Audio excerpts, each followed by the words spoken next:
Teman-teman, kita tenangkan hati kita sekali lagi di hadapan Tuhan. Kita siapkan hati kita untuk kita bersama-sama merenungkan firman Tuhan pada hari ini. Mari kita berdoa.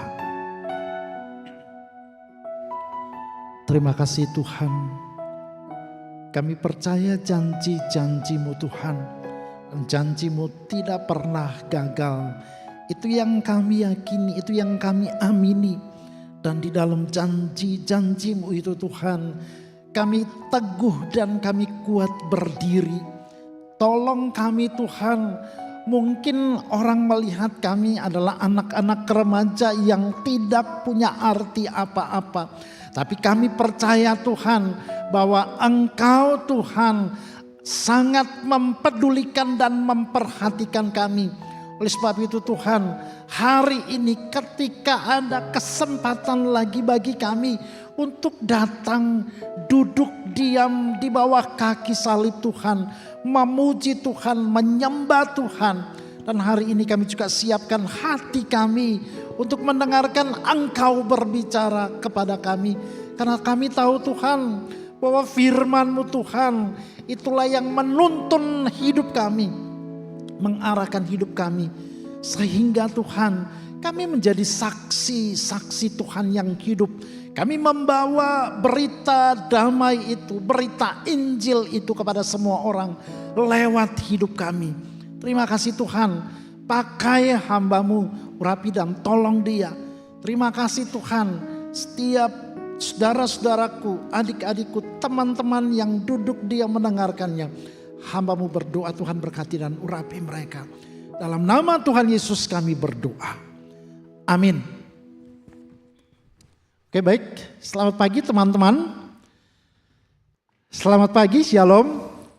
Bersyukur hari ini boleh bersama-sama dalam kesempatan untuk kita beribadah kepada Tuhan. Memuji Tuhan, memuliakan Tuhan. Dan hari ini kita juga diberikan kesempatan untuk bersama-sama merenungkan satu bagian firman Tuhan.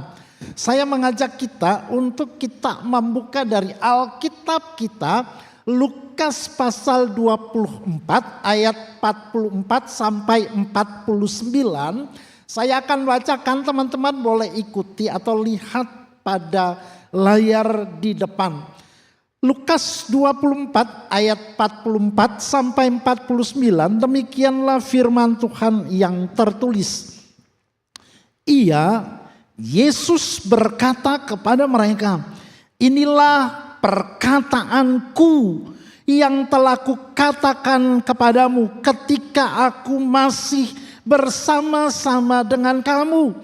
Yakni bahwa harus digenapi semua yang ada tertulis tentang aku, tentang Yesus dalam kitab Taurat Musa dan kitab Nabi-Nabi dan kitab Mazmur. Ayat 45, lalu ia membuka pikiran mereka sehingga mereka mengerti kitab suci. Katanya kepada mereka, ada tertulis demikian. Mesias harus menderita dan bangkit dari antara orang mati pada hari yang ketiga. Dan lagi dalam namanya berita tentang pertobatan dan pengampunan dosa harus disampaikan kepada segala bangsa mulai dari Yerusalem. Kamu adalah saksi dari semuanya ini. Dan aku akan mengirimkan kepadamu apa yang dijanjikan Bapakku. Tetapi kamu harus tinggal di dalam kota ini sampai kamu diperlengkapi dengan kekuasaan dari tempat tinggi. Demikian jauh pembacaan firman Tuhan bagi kita sekalian. Selamat dan berbahagia kita yang membaca dan merenungkan firman Tuhan serta melakukannya dalam hidup beriman kita hari lepas hari. Teman-teman yang dikasihi oleh Tuhan, biasanya beberapa kali itu di dalam pelayanan saya menemukan begini, ketika ada orang yang mau meninggal atau yang dia sudah tahu bahwa waktu dia itu sudah tidak lama lagi di dunia, itu ada beberapa kesaksian yang saya dengar langsung dari beberapa orang yang saya layani. Mereka tuh selalu memberikan pesan-pesan khusus begitu, harus ini dan itu. Saya ingat saya punya satu teman paduan suara, dia dipanggil Tuhan itu kira-kira 2 tahun yang lalu, 2021, akhir 2021. Lalu dia sudah tulis catatan, bahwa kalau Tuhan panggil dia, kalau di rumah duka, nanti itu siapa yang akan khotbah, siapa yang akan melayani, dia udah tulis. Nah dia masukin salah satunya saya pimpin pujian di kebaktian penutupan peti. Dan itu kita lakukan begitu saudara-saudara. Karena kita pikir ini amanat yang dia sampaikan kepada kita, teman-teman dekat. Seringkali kita selalu menemukan orang seperti itu. Teman-teman, kalau kita baca tadi di dalam Lukas 24 ayat 44 sampai 49, kita menemukan bahwa pada waktu itu Yesus bersama-sama dengan para muridnya ketika mereka berkumpul di suatu ruangan, ya, dalam konteks itu Yesus menampakkan diri kepada mereka semua. Para murid. Kalau baca ayat-ayat sebelumnya, nanti teman-teman kalau baca ayat-ayat sebelumnya, itu pada waktu itu Yesus baru saja juga menampakkan diri kepada 2 orang dalam perjalanan ke Emmaus. Kedua orang itu siapa? Salah satunya adalah Kleopas. Yang satu itu anonim, tidak disebutkan namanya siapa. Lalu Yesus menampakkan diri sebelum Yesus itu terangkat ke surga. Di dalam pertemuan Yesus ketika dia menampakkan diri dengan para muridnya, dia kembali menjelaskan kepada para muridnya maksud dia datang ke dunia. Sebenarnya teman-teman kalau kita perhatikan, itu sudah berkali-kali Yesus menjelaskan tentang maksud kedatangannya ke dunia. Kalau perhatikan ayat 44 tadi, di sana dikatakan ia berkata kepada mereka, inilah perkataanku yang telah kukatakan kepadamu ketika aku masih berada bersama-sama dengan kamu. Artinya perkataan ini sudah berulang kali Yesus sampaikan, Yesus katakan kepada mereka, tapi mereka tidak pernah mengerti apa yang Yesus maksudkan. Mereka masih berharap bahwa akan datang seorang Mesias yang lain yang menyelamatkan mereka dari perbudakan penjajahan Romawi pada waktu itu. Bagi saya begini teman-teman, ini mungkin sama seperti para guru begitu ya, ketika menjelaskan satu pelajaran kepada muridnya, kalau dia tidak mengerti, maka guru itu pasti dia akan sedikit marah atau emosi. Saya ingat dulu ketika saya masih seperti teman-teman, itu kalau guru sudah menjelaskan lalu kita tidak pernah mengerti apa yang dijelaskan guru itu marahnya setengah mati. Dulu waktu zaman saya itu gurunya itu galak-galak. Sekarang kalau misalnya guru galak sedikit kepada murid, wah itu langsung bisa dilaporin begitu. Dulu kita kalau dimarahin guru lalu pulang lapor ke orang tua, bukannya dibelain, dipukulin, tambah begitu ya. Dan teman-teman tidak pernah mengalami itu mungkin. Nah ketika Yesus bersama-sama dengan mereka, dia kembali menjelaskan, ada tertulis. Selalu dikatakan ada tertulis, karena apa? Tadi kesaksian Lukas berkata, yang ditulis di dalam kitab Taurat, yang ditulis dalam kitab Mazmur dan kitab Injil. Ada tertulis Mesias harus menderita. Tuhan Yesus kembali menjelaskan, karena ini penting sebelum Yesus itu terangkat ke surga. Dan ketika Yesus terangkat ke surga lalu Roh Kudus dicurahkan, kita sekarang sudah berada di dalam masa sesudah Pentakosta, sesudah pencurahan Roh Kudus. Yesus perlu menjelaskan ini supaya murid-murid mengerti, murid-murid tahu. Kenapa? Karena merekalah yang akan menjadi saksi daripada semuanya ini. Nah, teman-teman yang dikasihi oleh Tuhan, lalu Yesus berkata kepada mereka, ada tertulis Mesias harus menderita dan mati, lalu dibangkitkan pada hari yang ketiga. Dalam namanya berita tentang pertobatan, tentang pengampunan dosa harus disampaikan kepada segala bangsa. Nah, ini bagian penting. Kenapa? Karena sebentar lagi Yesus akan terangkat ke surga. Namun Yesus tidak membiarkan murid-murid tinggal sendirian. Yesus mengirimkan Roh Kudus supaya murid-murid bisa bersaksi. Dia kembali memberikan penjelasan ini supaya apa? Supaya para murid mengerti. Dikatakan dalam ayat yang ke-45, katakan demikian bahwa kembali dia membuka pikiran mereka sehingga mereka mengerti. Kenapa? Teman-teman yang dikasihi Tuhan, sudah berkali-kali seperti yang tadi saya sudah katakan kepada kita sekalian, bahwa Yesus selalu menjelaskan itu berulang kali dan ada beberapa ayat yang menjelaskan itu. Nanti teman-teman bisa baca sendiri. Ayat-ayat ini dalam pemberitahuan pertama, kedua, ketiga, bahkan sampai terakhir kali sebelum Yesus naik ke atas kayu salib, Yesus sudah menjelaskan tentang maksud daripada kedatangannya di dunia. Dan ketika Yesus menyampaikan itu, maka terbukalah pikiran mereka. Satu hal yang menarik teman-teman, kita melihat Tuhan Yesus membuka pikiran mereka. Nah, membuka pikiran mereka supaya apa? Mereka betul-betul tahu, betul-betul yakin akan apa yang disampaikan. Membuka pikiran mereka sehingga mereka mengerti kitab suci.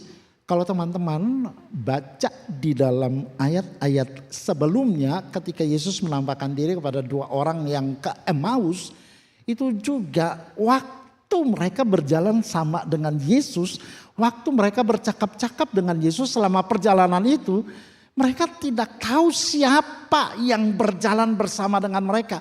Nanti ketika sampai ke tempat yang mereka tuju, lalu Yesus mau makan dengan mereka, lalu mereka, Kleopas dan temannya itu, dua orang murid itu melihat tangan bekas Tuhan Yesus dipaku. Di situ Tuhan membuka pikiran mereka sehingga mereka mengerti kitab suci. Sekali lagi inisiatif itu datang daripada Allah. Karena apa? Ada selubung yang menutupi akan pikiran mereka. Nah, menarik sebenarnya kata membuka ini itu berasal dari satu kata yang artinya membuka secara keseluruhan. Jadi tidak ada lagi yang tersembunyi. Maka ketika Yesus bersama dengan mereka, Tuhan membuka hati mereka, Tuhan menyingkapkan semuanya itu, maka mereka, para murid pada akhirnya mereka menyadari bahwa Yesus bersama-sama hadir dengan mereka. Teman-teman, kalau kita baca bagian ini Lukas 24 dari ayat yang ke-36, itu sebenarnya waktu Yesus menampakkan diri. Jadi Yesus waktu itu masuk bukan seperti Casper begitu ya. Misalnya kita ini anggap contoh satu ruangan lalu Yesus masuk. Yesus tidak seperti Casper begitu tiba-tiba masuk. Nah, waktu mereka berada dalam ruangan itu lalu Yesus bersama-sama dengan mereka, pada waktu itu mereka belum tahu Bahkan firman Tuhan berkata dalam ayat yang ke-37, mereka itu seperti terkejut. Mereka takut dan mereka menyangka bahwa itu adalah hantu. Saudara bayangkan, siapa di sini yang takut hantu begitu ya? Saudara, saya punya rumah itu di Ambon, itu depannya itu kuburan begitu. Jadi kalau malam itu kalau lewat depan rumah saya itu tahun-tahun 90-an itu masih agak sepi begitu ya. Nah, satu kali saya pernah lewat dari mau pulang ke rumah saya, dari rumah tante saya menuju ke rumah saya. Nah, waktu itu ada satu peristiwa jatuhnya pesawat Mandala tahun 92. Kebetulan salah satu penumpang di pesawat itu adalah tetangga saya. Nah, saya jalan kira-kira itu jam setengah 12 malam begitu ya. Lalu ketika saya jalan begitu teman-teman, biasanya itu di belakang saya itu ada anjing. Kami punya piaraan anjing. Lalu waktu saya jalan itu anjing itu melolong. Au. Kata orang-orang pada waktu itu kalau anjing melolong, dia melihat sesuatu yang aneh begitu. Tiba-tiba saya mencium ada bau minyak wangi yang sangat enak begitu ya. Wah, itu kepala saya udah besar begini teman-teman. Waduh, itu kalau hari itu mungkin rambut saya bisa langsung lurus begitu. Itu tidak hitung 1, 2, 3 saya langsung lari. Saya berpikir itu mungkin ada penampakan begitu ya. Jadi ketakutan itu begitu menimpa begitu. Sekarang sudah tidak takut hantu lagi begitu ya. Nah, kita kembali ke pembacaan kita tadi. Dalam ayat yang ke-37, para murid itu takut, mereka menyangka bahwa yang datang itu hantu. Padahal yang datang adalah Tuhan mereka. Nah, ini hati-hati teman-teman. Jangan sampai kita juga ya akhirnya takut kepada hantu. Coba kalau ucapkan kata Tuhan, Tuhan, Tuhan. Jangan sampai Tuhan jadi hantu. Nah, teman-teman yang dikasihi oleh Tuhan, karena pada waktu itu pikiran mereka belum terbuka.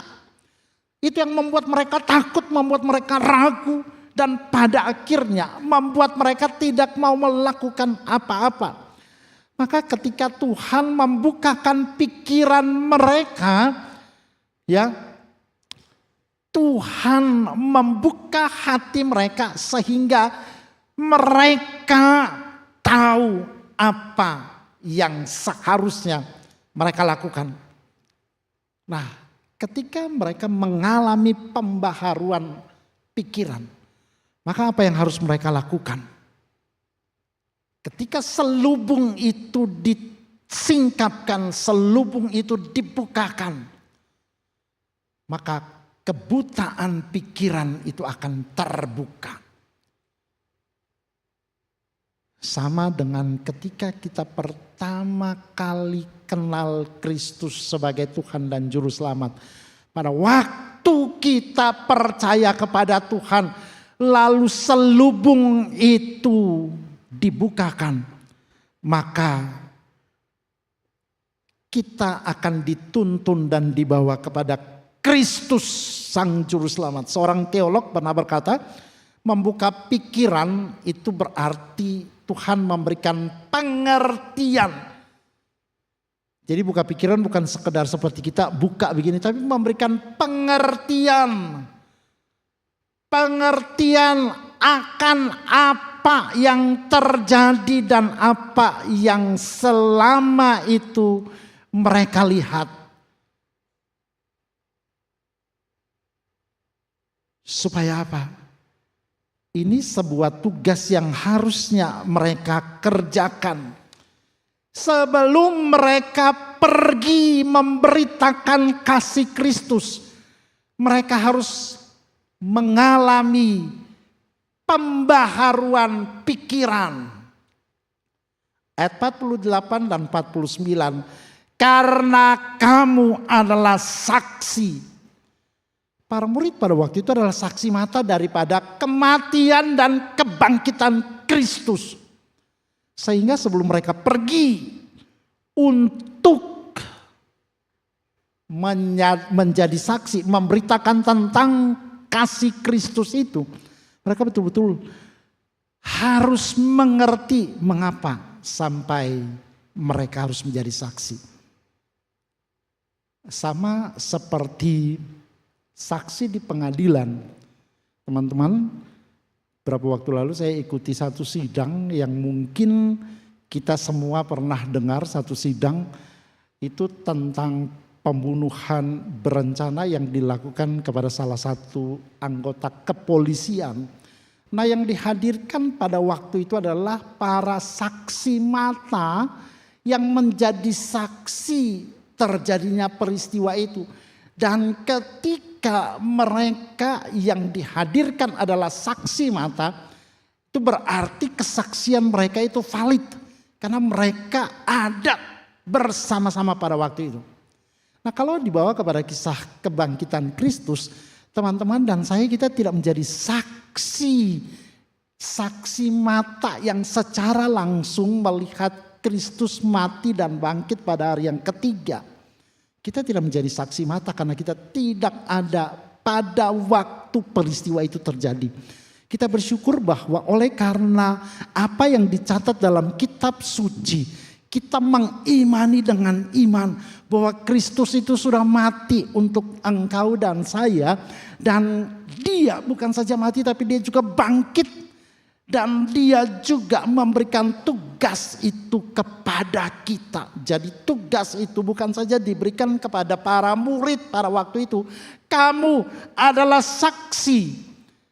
Tetapi kita juga, teman-teman dan saya, walaupun kita tidak menjadi saksi mata daripada peristiwa kebangkitan Kristus, kita adalah saksi menyampaikan berita itu kepada dunia.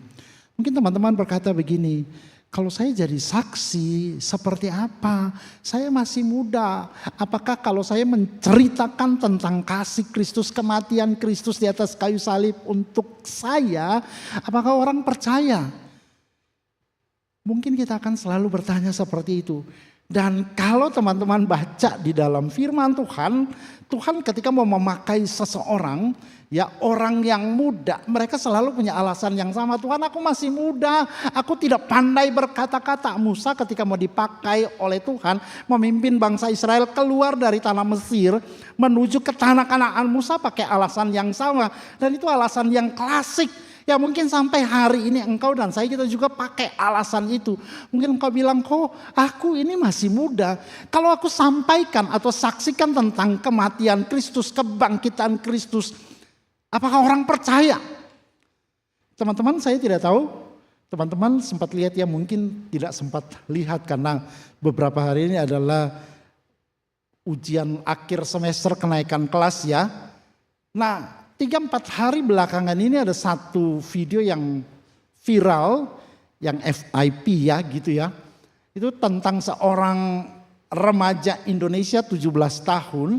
Dia mengikuti America's Got Talent. Itu suaranya bagus banget. Tapi dia buta, tidak bisa melihat. Saya waktu lihat pertama kali video itu, lalu ada satu kutipan dari kata-kata bijak dia. Dia berkata begini, bagi saya ini satu kata yang sangat indah. Dia bilang begini, saya tidak bisa melihat dunia. Tapi hari ini dunia bisa melihat saya. Saudara bisa bayangkan tidak seorang yang maaf tunanetra hari ini bisa menjadi seorang yang terkenal. Saya sampai tidak menyangka Simon, seorang juri yang cukup galak di AGT, itu bisa memberikan tombol emasnya. Itu tombol emas itu hanya bisa diberikan dalam satu musim America's Got Talent, itu hanya 1 kali per orang. Dan teman-teman tahu, saya tidak tahu apakah berita ini benar atau tidak. Dia menyanyikan lagu yang dia tulis sendiri. Lagu itu begitu indah, begitu bagus. Dan konon kabarnya Simon membeli lagu itu seharga 7 triliun. Wow. Bagi saya itu sesuatu yang luar biasa. Dia Dia mungkin tidak bisa melihat dunia, tapi hari ini dunia bisa melihat dia lewat talenta yang Tuhan percayakan bagi dia. Dia bukan seorang yang percaya, tapi dia bisa membuktikan bahwa dia bisa. Saya melihat bahwa dia bisa menyaksikan tentang kebesaran Tuhan lewat apa yang dia punya. Walaupun dia bukan seorang Kristen. Nah teman-teman, hari ini Tuhan bisa pakai kita untuk apa saja, melalui apa saja, menjadi saksi, menjadi kemuliaan bagi nama Tuhan. Seringkali saya kalau melihat ada anak-anak remaja Kristen yang berhasil di dalam pendidikan atau mengikuti olimpiade matematika, olimpiade sains dan lain sebagainya. Dan ketika mereka menerima piala itu dan mereka cuma bisa berkata puji Tuhan. Bagi saya itu sebuah kesaksian. Sebuah kesaksian. Bisa juga lewat hidup kita. Setelah engkau mengalami pembaharuan. Pembaharuan hati, pembaharuan pikiran, punya pemahaman yang benar. Engkau tahu bahwa hari ini Tuhan mengutus engkau. Dan Tuhan tidak membiarkan engkau sendiri. Maka ketika kita tahu kita mengalami pembaharuan hati, pembaharuan pikiran, punya pemahaman yang benar tentang kitab suci, maka kita akan memberi hidup kita untuk diutus oleh Tuhan. Teman-teman, siap kita menjadi utusan-utusan Kristus? Siap kita menjadi saksi Kristus? Wah, sepertinya kita belum siap ya. Saya yakin dan percaya bahwa teman-teman pasti bisa. Kita bisa menjadi saksi Tuhan di mana saja kita berada. Kapanpun kita berada. Menutup bagian khotbah pada pagi ini, saya ingin menceritakan tentang satu kesaksian lagi. Saudara, beberapa waktu lalu saya melihat satu video yang menjelaskan tentang seorang ibu tua yang sederhana. Dia tidak menjadi saksi Tuhan itu menyampaikan Injil, menceritakan Injil kepada orang lain. Tapi melalui satu hal yang sederhana. Satu kali ini diceritakan oleh orang yang mengalami kasih daripada ibu ini. Dia seorang tokoh publik, seorang pengamat politik di Indonesia. Nah, dia menceritakan bahwa satu kali dalam bulan puasa, beberapa tahun yang lalu, itu dia sama sekali tidak punya uang. Lalu ketika buka puasa itu dia lewat di satu rumah, dia sebutkan nama daerah itu di Cililitan. Ketika dia lewat di depan rumah itu, dia melihat depan rumah itu ada jambu. Nah jambu itu menarik perhatian dia. Lalu dia dalam hati ini berpikir begini, saya ini sudah lapar, tidak punya uang, saya harus buka puasa. Kalau saya tidak makan, maka saya bisa pingsan. Tapi dia kembali berpikir kalau saya ambil itu jambu, petik itu jambu tanpa saya beritahu pemiliknya, maka saya akan diteriaki maling dan pasti saya akan ditangkap. Dia bilang waktu itu bahwa jalannya itu sangat sempit. Lalu ketika dia akan memetik jambu itu, pemilik rumah ini, sang ibu ini keluar lalu berkata kepadanya, kamu mau apa dek? Dia kaget lalu dia bilang, saya sebenarnya mau buka puasa, saya tidak punya uang. Saya boleh minta jambu ini atau tidak? Apa yang terjadi saudara? Ketika dia sampaikan itu lalu ibunya bilang kepada dia, mari silahkan masuk ke dalam rumah. Lalu ibu itu menyediakan makanan dan memberikan makan kepada orang ini. Selesai makan, lalu ibu itu langsung berikan sajadah. Sajadah itu biasanya dipakai oleh saudara-saudara kita muslim untuk doa. Lalu disuruh berdoa. Orang ini kaget setengah mati. Lalu dia berkata, kenapa kok ibu punya ini? Ketika dia lihat di dinding daripada rumah itu, dia lihat ada salib. Lalu dia bilang, ini pasti bukan orang muslim. Lalu dia bertanya, kenapa ibu siapkan sajadah dan tempat berdoa? Ibu itu cuma jawab begini, saya tahu masih ada banyak orang-orang yang seperti kamu. Maka saya selalu sediakan ini. Dia terharu, dia ceritakan kesaksian ini sambil nangis. Dia cuma berkata begini, satu hal. Walaupun dia bukan seorang muslim, tapi saya melihat kasih yang luar biasa. Sampai hari ini orang ini tetap muslim. Tapi apa yang terjadi? Dia anggap ibu yang menolong dia itu sebagai ibu angkatnya. Hal yang sederhana, menceritakan tentang kasih Tuhan lewat hidupnya. Menceritakan tentang kasih Tuhan melalui apa yang dia punya. Tidak dengan kata-kata. Kita semua bisa pakai kesempatan itu. Kita semua adalah saksi. Maka teman-teman, hari ini saya mengajak kita. Maukah kita menjadi saksi Tuhan? Pertanyaan refleksi untuk kita renungkan hari ini. Bagaimana relasi kita dengan Tuhan? Apakah kita sudah mengalami pembaharuan hati dan pikiran?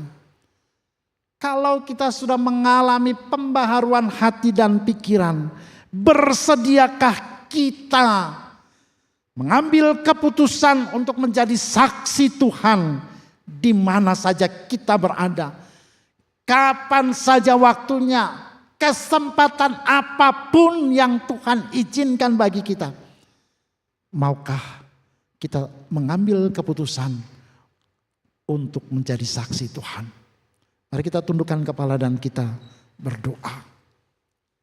Tuhan, terima kasih untuk kebenaran firman Tuhan. Kami sungguh bersyukur bahwa Engkau sudah mengubah kehidupan kami, hati kami, pikiran kami. Engkau sudah mati di atas kayu salib untuk kami. Dan Engkau bukan saja mati ya Tuhan, tapi Engkau juga bangkit menunjukkan kepada dunia bahwa Engkau menang terhadap kuasa dosa dan maut.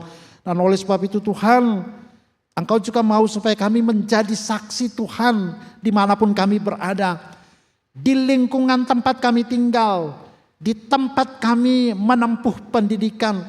Walaupun kami tidak menjadi saksi mata daripada kematian dan kebangkitan Kristus, kami belajar dari kitab suci dan iman yang timbul dari hati kami.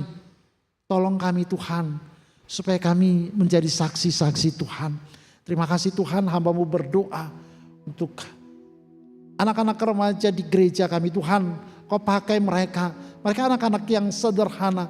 Pakai mereka Tuhan menjadi saksi-saksi Tuhan lewat segala kesempatan, lewat apapun yang Tuhan izinkan mereka alami. Biarlah di dalam semuanya itu mereka tetap menceritakan tentang kasih Kristus. Terima kasih Tuhan, terima kasih. Terpujilah nama-Mu Tuhan, dalam nama Tuhan Yesus kami berdoa.